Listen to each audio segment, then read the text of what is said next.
जो आज़ाद कश्मीर के साबिक सदर थे सरदार मसूद साहब, उन्होंने बड़ा राइटली ये इस हवाले से पॉइंट आउट किया और वो कहते हैं कि ये जो सवाल उठाया गया है आज़ाद कश्मीर की एक जो अलहदगी के हवाले से, जो मकबूजा कश्मीर से अलहदा होकर आज़ाद कश्मीर बना था, ये बिल्कुल उसी तरह ही है जैसे आप कायद-ए-आज़म मोहम्मद अली जिन्नाह की ये जो भारत से अलहदगी, पाकिस्तान एक अलहदा रियासत बनाने के हवाले से था, आप उनके ऊपर सवाल उठाएँ। तो इंतहाई वो कहते हैं कि ये लोग तारीख़ से बिल्कुल नाबलद हैं और इस तरह का बयान तो जम्मू कश्मीर लिबरेशन फ्रंट ने भी नहीं दिया कि जिस तरह का ये जो आज ये इस कमेटी की तरफ से दिया गया है। तो ये मैं समझता हूँ कि ये इस तरह के जो बयानात हैं, ये इसी का जो अवामी एक्शन कमेटी के ये उल्टा इन्हीं के ख़िलाफ़ ये इस्तेमाल होगा और ये इसमें कोई शक नहीं कि जो इस पे ऑलरेडी पहले ख़बरें आ चुकी हैं कि किस तरह से अवामी एक्शन कमेटी की जो फंडिंग के हवाले से अंसार अब्बासी साहब भी रिपोर्ट कर चुके हैं कि इदारों को कुछ सबूत मिले हैं। फिर हमने देखा है कि किस तरह से इनका जो बयानिया है उसको एम्पलीफाई करने के लिए मुख्तलिफ जो एजेंसीज़ को हायर किया गया है, ख़ास तौर पे जो पीआर फर्म्स के हवाले से, और उसका भी हमने देखा है एक टीवी पे इंटरव्यू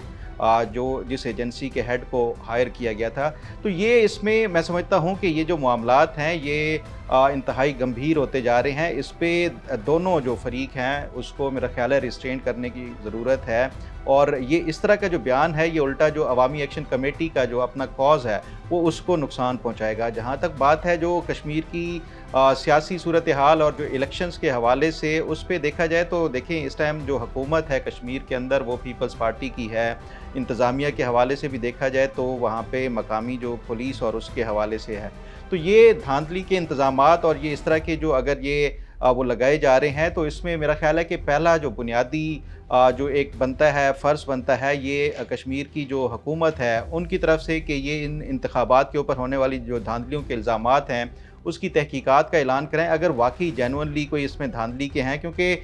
एक तो पाकिस्तान में ये एक रिवायत भी बन चुकी है कि कोई भी इलेक्शन हो, जो हारने वाली पार्टी होती है वो कभी उसको तस्लीम नहीं करती और जीतने वाला इसको ट्रांसपेरेंट कहलाता है। उसके बावजूद भी हमने देखे हैं मुख्तलिफ जो कमीशंस बनाए जाते हैं ये धांधली के हवाले से, उसके बावजूद भी कोई ट्रांसपेरेंसी भी जो इंश्योर नहीं कराई गई इलेक्शंस के हवाले से। तो इस पे भी वंस एंड फॉर ऑल जो है ये पाकिस्तान में जो इंतखाबी ख़ास तौर के ऊपर जो एक प्रोसेस होता है उसको ट्रांसपेरेंट कैसे बनाया जा सकता है। क्या आया वो इलेक्ट्रॉनिक जो वोटिंग मशीन्स वाला सिलसिला है वो दुरुस्त है या कोई और तरीक़ाकार वो दुरुस्त है, उस पे भी एक तवज्जो देने की ज़रूरत है। और जो बिलावल भुट्टो ज़रदारी साहब ये इस तरह का जो उन्होंने एक आज वो दिया है, इस पे मैं समझता हूँ कि ये नून लीग को इस पे वाज़े करना होगा अपना पोजीशन कि क्या वाक़ई अगर ये इस तरह की कोई धांधली के हवाले से जो शिकायत हैं तो उस पे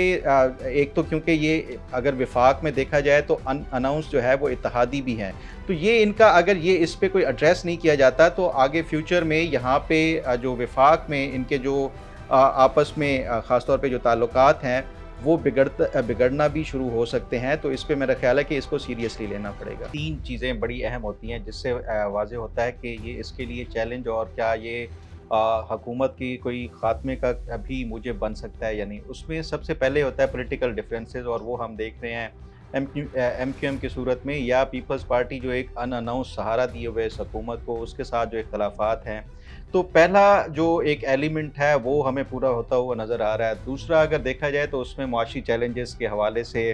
वो वाज़े तौर के ऊपर नज़र आ रहा है। अनएम्प्लॉयमेंट का देख लें आप, महंगाई देख लें, पेट्रोलियम मसनूआत की जो कीमतें हैं या जब उससे जुड़ी दीगर जो अशियाए ज़रूरियाँ हैं उनकी कीमतों को देख लें तो महंगाई जो है वो एक इस हुकूमत के लिए एक बहुत बड़ा चैलेंज है जिसको ये हल करने में अभी तक नाकाम नज़र आ रही है। और उसके साथ साथ तीसरा है जो डिस्ट्रीब्यूशन ऑफ पावर के हवाले से भी, तो जो आपस में अख्तियारात और उसके हवाले से, तो ये तीनों एलिमेंट्स जिससे नज़र आ रहे हैं इससे वाज़े तौर के ऊपर नज़र आता है कि ये जो इत्तेहादी हुकूमत है उसके कमज़ोर होने की निशानियां हैं, ये सारी जो एलिमेंट्स नज़र आ रही हैं। लेकिन सवाल ये है कि क्या इस तरह की ये जो निशानियां सामने आ रही हैं उसके बावजूद इस हुकूमत के लिए कोई ख़तरा है घर जाने के हवाले से, तो वो मैं नहीं समझता कि अभी फ़िलहाल कोई इनको इस तरह का ख़तरा है कि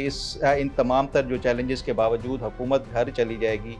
उसका शायद ये ऐसा ना हो, लेकिन ये इससे एक अवाम अगर उठ के खड़ी हो जाती है जो ये इस तरह के मुआशी और ख़ास तौर के ऊपर जो महंगाई है तो वो एक मैं समझता हूँ एक मूजिब बन सकता है। और कोई यू नेवर नो कि किसी भी टाइम कोई आवाम के लिए ये तमाम तर जो मुश्किलात हैं जो कि बढ़ती जा रही हैं, उससे वो तंग आके ये सड़कों पे आ जाएँ। तो ये एक मैं समझता हूँ सबसे बड़ा चैलेंज जो है वो अवाम है, और क्या वो इस हुकूमत के खिलाफ निकलती है या नहीं, ये एक देखने वाली बात है।